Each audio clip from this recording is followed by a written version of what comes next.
Now let's talk about China, where a worrying trend is emerging, a spike in mass killings and violent crimes. This year, there have been at least 9 such incidents, out of which 2 happened over the past week alone. The latest one was in Wuxi. It's a city in eastern China. It saw a mass stabbing over the weekend. A 21-year-old man was behind it. He went to his college campus and launched a killing spree. At least 8 people died. The attacker said he had no regrets.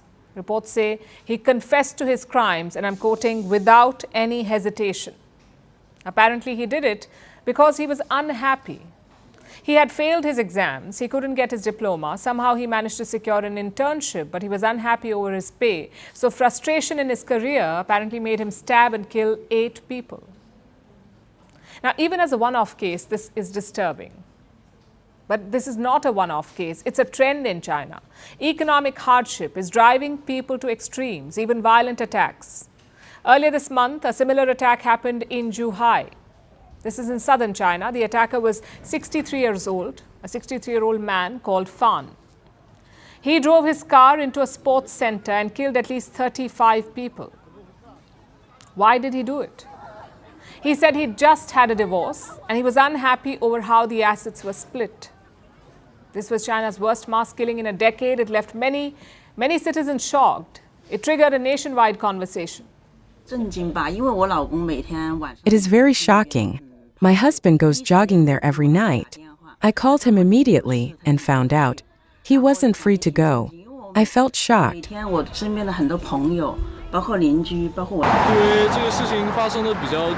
It was shocking. Something that happened near me just at the Zhuhai Sports Center.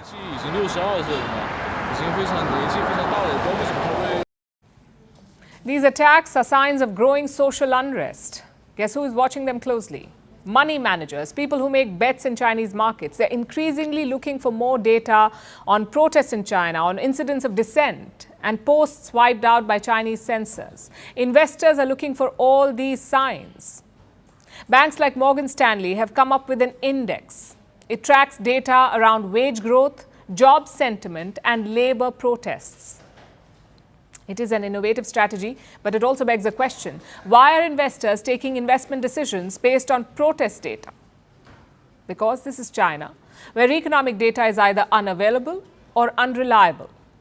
Last year, Beijing stopped publishing an important data set, the youth unemployment data. It showed how many young people were without a job in China. Beijing stopped releasing the data because the numbers were not looking good. And this was in August last year, when youth unemployment was at a record high.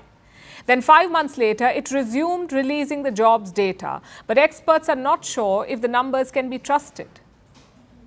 China is infamous for its lack of transparency. It has censors that work overtime to manipulate and distort public information. Last week's car ramming was wiped off the internet. Hashtags on the crash were restricted. Internet users were unable to search for the story. Journalists reporting it faced a crackdown. We have an example. A foreign correspondent tried to report on last week's car crash. He arrived at the crash site with a camera crew. He tried to film the scene and prepare a report. A man intervened, trying to stop him from recording. Reports say this man was a local Communist Party official. Clearly, Beijing is wary of any bad news getting out.